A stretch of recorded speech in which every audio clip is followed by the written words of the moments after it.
자, 이번 소식은 동아일보 경제부의 신치영 차장과 함께 하겠습니다. 부동산 이야기를 좀 해볼 텐데요. 네. 자, 지난번에 나오셨을 때 파리를 몰고 오셨던데 오늘은 파리가 없습니다. 안 보입니다. 예. 네. 자, 봄바람 강북에 먼저 분다. 네. 보통 아파트 하면은 강남 얘기를 많이 하는데 왜 강북인지 그거부터 좀 설명을 해 주셔야겠습니다. 네, 요즘 따뜻한 봄바람 불면서 가족들과 함께 외출 삼아서 아파트 모델하우스로 나들이 가시는 분들 많이 계실 겁니다. 모처럼 주택시장에 따뜻한 봄바람이 불고 있는데요. 과거 부동산 상승기의 전형적인 패턴은 강남 지역이 먼저 오르고 나면 서울 강북 지역으로 확산이 되고 그리고 지방으로 확산이 되는 그런 전형적인 양상을 띄었습니다. 그런데 요즘 서울 강남 지역이 아파트 값이 그렇게 크게 오르지 않고 있는데 강북 지역이 유난히 큰 오름세를 보이고 있습니다. 네, 여기 정리를 쭉 해주셨는데 네. 소개를 좀 해주시죠. 그렇습니다. 지난달에 서울 지역 아파트 거래량의 증가율을 한번 1년 전과 비교했을 때 얼마나 증가했는지를 조사를 했는데요. 예. 서울 일단 평균이 평균 지역이 보니까 38% 정도 됩니다. 네. 그런데 표에서 보시면 아시겠지만 서대문구가 무려 78%나 증가를 했고요. 네. 그리고 성북구가 62%, 종로구, 중구, 마포구도 40% 넘게 증가를 했습니다.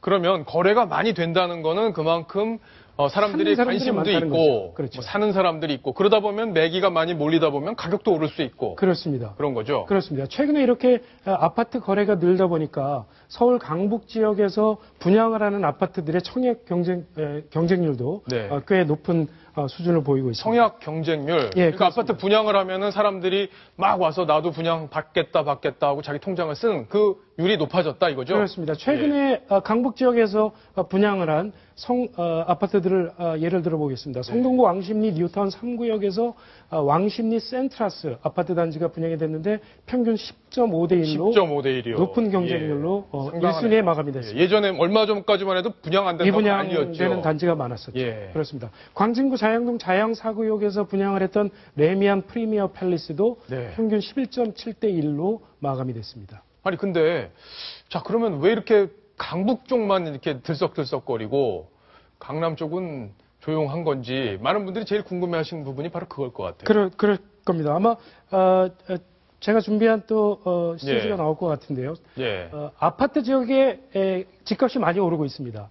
최근 입주한 그 아파트, 강북 아파트의 시세를 한번 보겠습니다. 그러니까 일단 분양도 잘 되고 거래도 많이 되는데 가격까지 올랐다. 가격까지 많이 오르고 예. 있죠. 2012년에 분양을 했던 마포구 용강동에 있는 한 아파트 단지 전용 면적 59제곱미터 아파트가 분양가가 4억 5,400만 원에서 4억 8,400만 원이었는데 네. 올 1월에 입주를 했거든요. 지금 현재 거래 가격이 6억이 넘습니다. 그러면 3, 4개월 만에 웃돈이 1억 5천만 원 정도가 붙었다. 붙은 거죠. 예. 그렇습니다. 대단하네요. 네, 아래 나오는 서울 성동구 행당동의 아파트, 예. 동대문구 답심리동의 아파트도 1억 원 가까이 웃돈이 붙어서 거래가 되고 있습니다.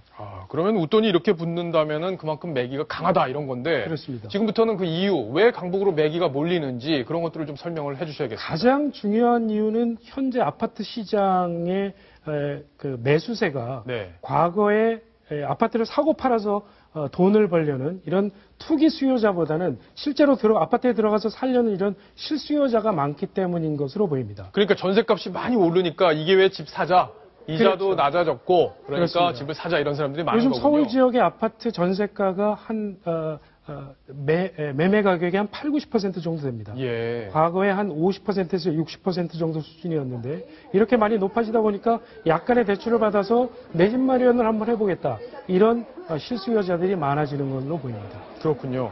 그럼 30대도 제일 이제 주택 수요, 실수요자가 30대에서 많잖아요. 이제 결혼도 하고 새로 집을 이제 꾸려 나가야 되는데 30대도 많이 집을 사고 있습니까? 그렇습니다. 실수요자들이 주로 집을 산다는 의미는 과거에는 주로 40대와 5, 60대 분들이 많이 집을 샀는데요. 요즘 30대, 결혼한 지 얼마 안 되는 신혼부부, 이런 분들이 약간 돈을 합쳐서 그냥 집을 사는 이런 분들이 많이 늘고 있는 거거든요. 예. 국민은행, 우리은행, 하나은행, 신한은행 이렇게 4대 시중은행의 주택담보대출 잔액을 연령대별로 한번 분석을 해봤습니다. 연령대별로? 그렇습니다. 예. 그랬더니 지난 2월 말 현재 주택담보대출을 받고 있는 분들 중에서 30대가 받고 있는 분들의 경우가 1년 전에 비해서 23%가 늘었습니다. 굉장히 많이 늘었죠. 많이 늘었죠. 예. 그런데 같은 기간에 40대가 11%, 네. 50대와 60대가 7% 정도 됩니다. 그러니까 이렇게 30%가 주택담보대출을 받아서 아파트를 사고 있는 그런 분들이 많다. 이렇게 볼 수 있겠습니다. 네. 질문이 하나 있는데요. 지금 대출 금리가 낮기 때문에 사람들이 낮은 것을 이용해서 집을 구매를 하는데 나중에 대출 금리가 올라가게 되면은 그만큼 부담이 늘어나게 되는 거 아닌가요? 그렇습니다. 지금 한국은행이 최근에 기준금리를 1.75%로 낮췄는데요. 이게 우리가 사상 처음으로 1%대 기준금리 시대여서 은행들도 대출금리를 많이 낮추고 있습니다. 그래서 2% 중반에서 3% 안팎 정도로 낮은 금리로 대출을 받을 수 있는데 네. 금리가 올라갈 경우에는 너무 많은 대출을 받아서 집을 샀을 경우에 은행 빚을 갚느라고 고생을 많이 하실 수가 있을 것입니다. 그래서 전문가들이 요즘 많이 조언을 하기로는 집값의 30%를 넘지 않는 수준으로 대출을 받아서 집을 사는 것이 좋겠다. 예. 이렇게 많이들 조언을 요즘 하고 고정금리도 많이 나오고 있던데 황승욱 차장은 집을 사셨습니까? 아, 예, 뉴스톱이 얼마나 이 실용적인 정보를 많이 주냐면, 예. 저번에 신청 차장 나와갖고 안심전환 대출 얘기해줬잖아요. 예. 저 지난주에 그 얘기 듣고 바꿨습니다. 아, 그래요? 네, 그리고 아까 지금 강북 지역 이게 아파트 값 오른데 설명을 쭉 해주시는데, 저 네. 조금 지금 기분이 안 좋은 게, 저희 집만 빼고 다 올랐네요. 저희 집만 빼고 다 올랐고, 저는 네. 그냥 그대로 있고, 신 차장 얘기 듣고, 저는 담보 예. 대출 그렇군요. 전환 대출로 해서 이자 싸게 지금 하고 있습니다. 지금 박성원 논설위원의 표정이 어둡습니다. 네, 왜 그런지는 잘 모르겠는데요. 어쨌든 지금 금리도 낮아지고 있고 또 시중의 유동자금이 늘면서 부동산 쪽으로 매기가 쏠리고 있다. 그리고 강북 쪽 그리고 30대 실수요자들도 지금 부동산을 아파트를 매매하고 있다. 이런 얘기까지 정리를 해봤습니다.